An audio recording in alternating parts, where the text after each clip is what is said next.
अनुपमा में यशदीप ने बता दिया है आध्या को अनुपमा का सच। वेल दोस्तों, हम आपको बता दें कि यशदीप आध्या के पास आता है और कहता है कि आध्या, तुम्हारे पास क्या वजह है अनुपमा जी से नफरत करने की? क्या तुम मुझे बता सकते हो कि तुम अपनी मम्मी से इतनी नफरत क्यों करती है?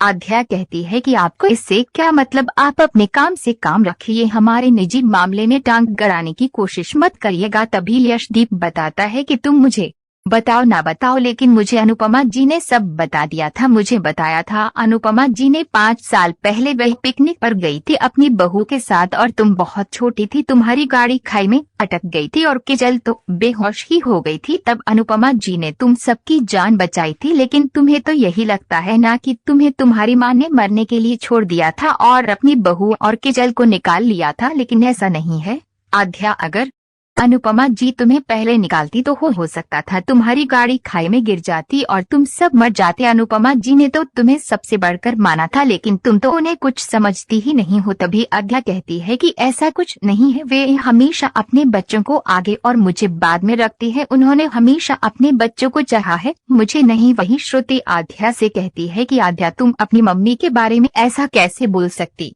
हो? अब तो तुम्हें सच पता चल गया, तो काश तुम अनुपमा से नफरत करना बंद कर दो और उसे अपनी मम्मी कहकर गले से लगा लो। आध्या कहती है, श्रुति तुम अनुपमा के बारे में सोच रही हो, अगर अनुपमा इस घर में आ गई तो तुम्हारा क्या होगा? अपने बारे में भी तो सोचो कुछ। मैं उस औरत को इस घर में कभी भी नहीं आने दूंगी और ना ही उसे कभी माफ करूंगी, ना ही उसे माँ कहकर पुकारूंगा, खुद को मुझसे माँ कहलवाने के लिए। वेल दोस्तों, क्या लगता है आपको आध्या के मन में जो अनुपमा के खिलाफ इतनी नफरत भरी हुई है, क्या वे कभी कम हो पाएगी? क्या आध्या भुला पाएगी अपनी पिछली सारी बातों को? हमें अपनी राय कमेंट्स में जरूर बताइएगा।